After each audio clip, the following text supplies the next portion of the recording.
Sixième jour du septenaire à Noël. Célébrer Noël, c'est désirer Dieu. Chers frères et sœurs, que le Seigneur vous donne sa paix.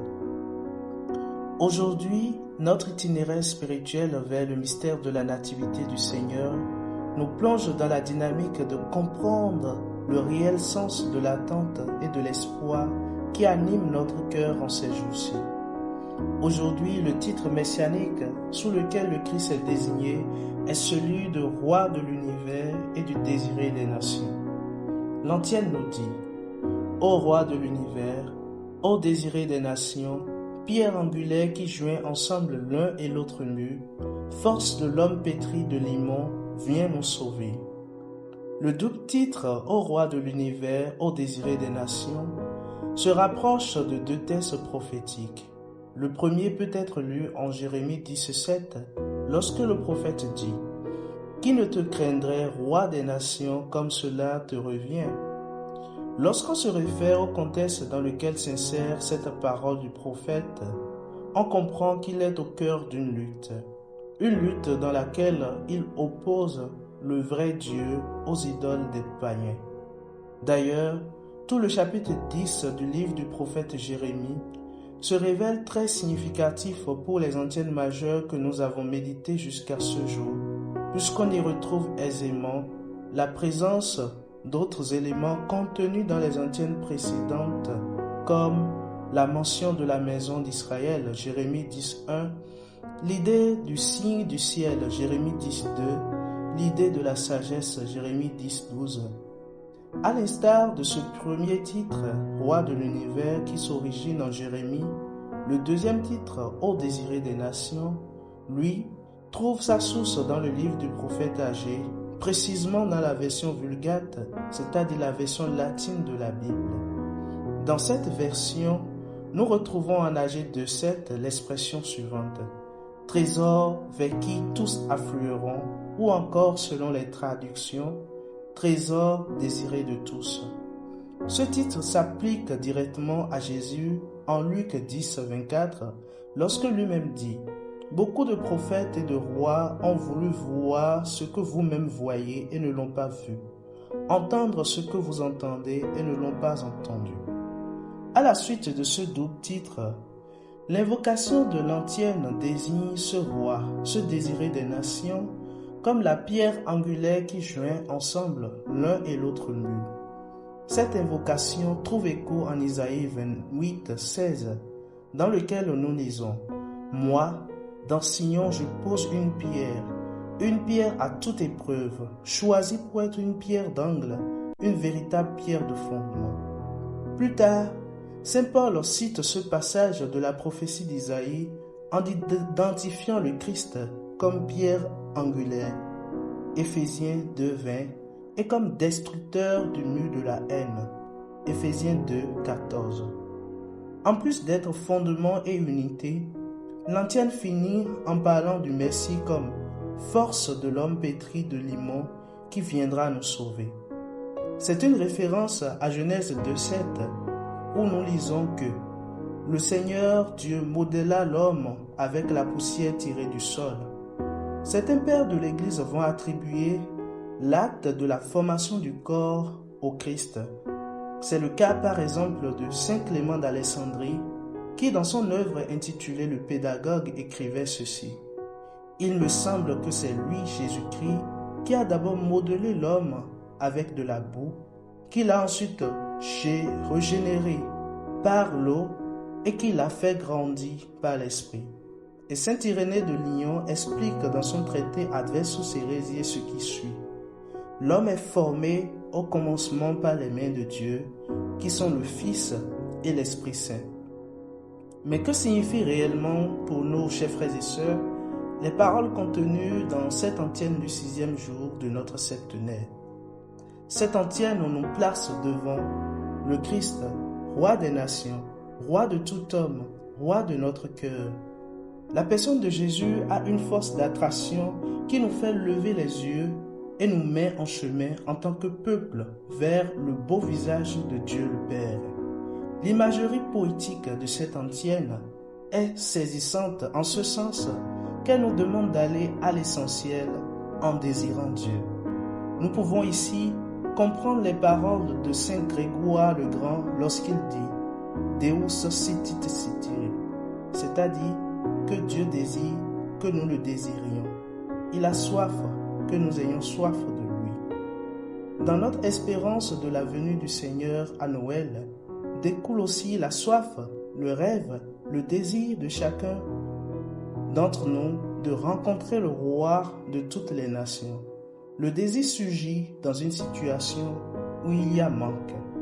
Et si nous prêtons bien attention à tout ce que nous vivons au quotidien, nous remarquerons certainement que nous manquons de plusieurs choses. Mais l'antienne d'aujourd'hui nous dit que la principale de toutes ces choses, c'est l'unité. Oui, chers frères et sœurs, nous manquons d'unité. Et c'est ce manque d'unité qui régit nos vies que le Christ, roi des nations, vient combler par le mystère de l'incarnation. À Noël, l'enfant Jésus de la crèche vient combler le vide de notre cœur pour nous unir à sa divinité et ce faisant, il fait de nous des membres d'une fraternité universelle.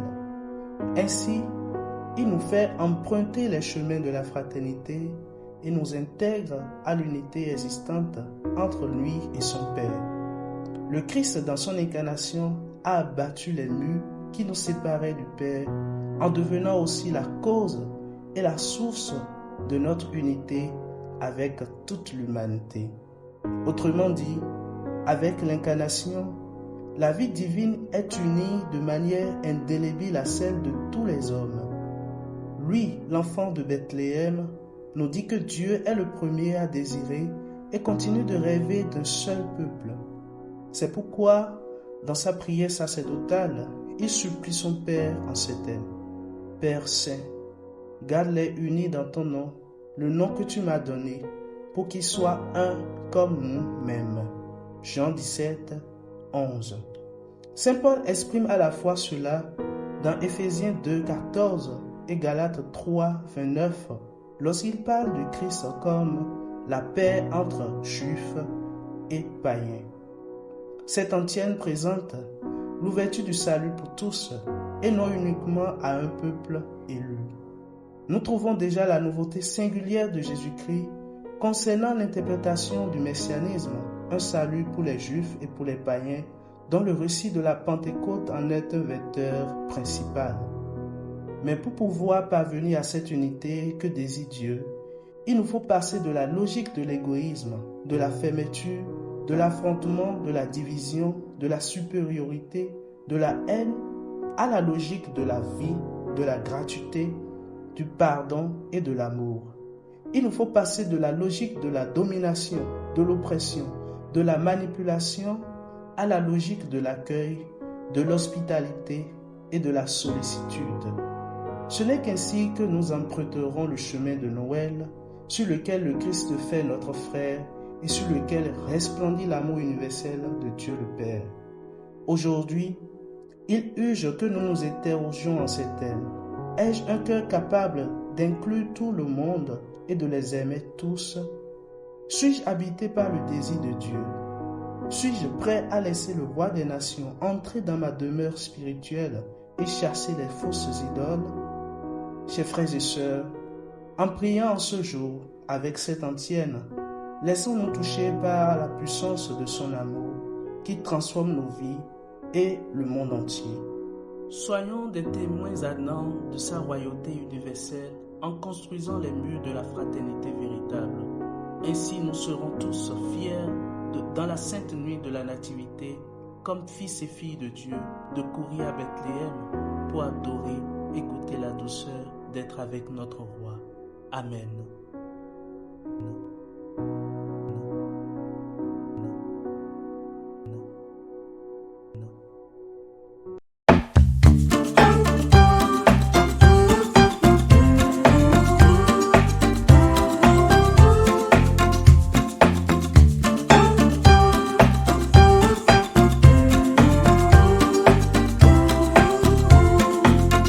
Quelle douce joie en cette nuit de la nativité.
d'immense humilité.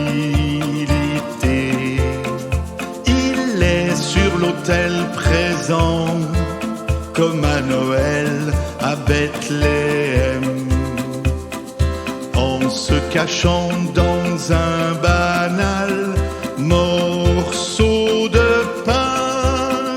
Quelle douce joie en cette nuit de la nativité, le créateur de l'univers, le Seigneur de majesté est devenu notre frère, est devenu notre frère.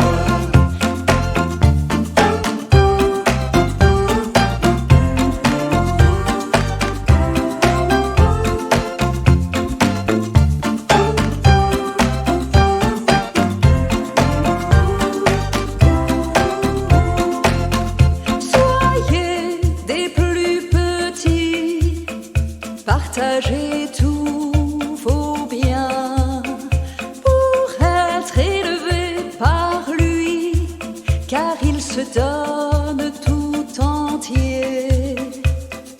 Il